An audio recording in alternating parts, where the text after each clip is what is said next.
Hello mga guys, mga kaibigan. Nakauwi na ako dito sa bahay, magbablog na naman ako. May ipapabalita na naman ako sa inyo. Dahil hindi ako masyado makapag-vlog sa aking channel, kahit na Anjus Kitchen yung pangalan, isi-share ko na lang muna yung mga dala ko galing dun sa pinsan ko. Binigyan niya ako ng mga blessings. Ang layo talaga, guys. Ang layo, nasa dulo siya. Nasa probinsya talaga siya. Umuulan maghapon, guys. Pero, salamat pa din kasi nakarating tayo doon ng maayos, masaya. At nakarating din ako ng maayos. Nakabalik ako dito sa bahay ng maayos. So, isasabihin ko sa inyo yung mga binigay niya sa akin. Yan. Ito. So, nalibre ako guys ng mga pagkain. Madami niyang pagkain. Kasi yung amo niya daw, madami daw sa mga stock. Ito, tatlo. Tapos may kinain na ako sa bus na bread. Tapos binigyan ko din yung kasama ko na ganun din yung parang mamon. Tatlo kasi yun. Kaya pag nakikita kami ng mga kasama ko, binigay ko din yung dalawa kasi parang may nabasa. Ayan, daming biscuit guys. Fita. Ay, digestive din. Ganito yung kinakain ko guys. Digestive din. Kala ko fita. Malilit lang na isang kainan siya. Ito yung gusto niya kasi isang balot. Maubos mo na yan. So, hindi siya sabi niya, yung malaki na baon ko,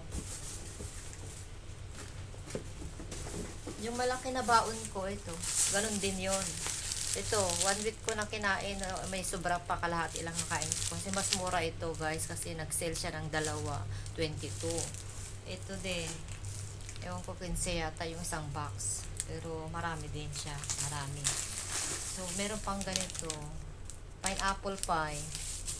So, ito yung, naubos ko na ito, yung bago ako, hatid. Ay, ganito pala, pang-apat to. Marami pa lang siyang ganito guys. So, ito yung mga bigay niya sa akin.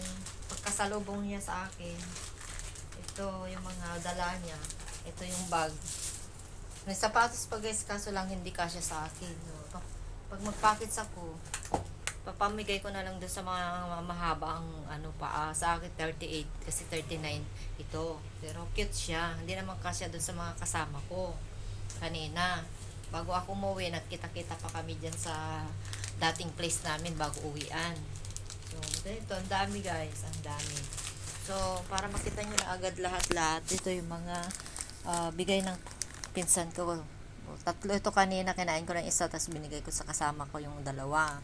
Meron pang piatos na malaki na chichirya, pero kinain ko na sa daanan, plus ito, pinakain ko din sa kasama ko yung sobra ko kasi hindi ko maubos kasi masakit yung dito ko. Nag soft drinks na naman ako. Nararamdaman ko na naman na salty ako. Nakakain ako ng soft drinks saka naiihi ako dyan sa daan. Kaya ayaw ko masyado. Inubos ko lang talaga to. Sakto lang to. Ngayon lang na naman ako nakapag inom ng soft drinks. So, yan lang ang aking may sasabi guys. Binilan pa ako ng ito, bread. Tapos may bigay siya na ganito saka yung bag kasi tatapon niya daw to. Kaya ako sinalo ko na lang yan, sinalo ko talaga. Tapos ano pa yung bigay niya sa akin, ito nag-shopping kami, nasaan na yun, nag-shopping kami guys, yung pantalon nasaan na yun, ayun, susuot daw namin, tag-isa kami, nasa kulay siya, navy green siya, sa akin black. Tag-isa kami. Nag-sale kasi siya. 70. 90 dapat. Ayaw magpa-discount ng may-ari nung pinagbilhan natin sa Shopee. Sa mall. Ayaw niya pa-discount kasi kahit dalawa na yung namin. Kahit 60 sana ayaw pa din. Kasi 70 pa rin ang isa. So, nagbayad siya ng 140. So, yan. So, yan lang ang aking i-share ngayon, guys. Galing ako sa day off ko maghapon. Kasi kinuha ko yung ID ko. Dumiretso ako sa kanya, sa pinsan ko, tanghali na ako nakarating sa kanya. Sakto naman nilibre pa ako dun sa sa KFC. Pinapili ako sa McDonald's saka KFC. Iba, kahit saan, sabi ko, basta makakain ako ng kanin. Saka may chicken. Nasaan kaya yung chicken na baon ko? Uy, di ko nakita. Ito. Ito yung chicken. May isa pa. Pwede kong ulamin bukas. Kung may kanin, magsasaing ako bukas. Bye-bye na guys. Madami na naman tong na vlog ko. Bye-bye. 5 minutes na.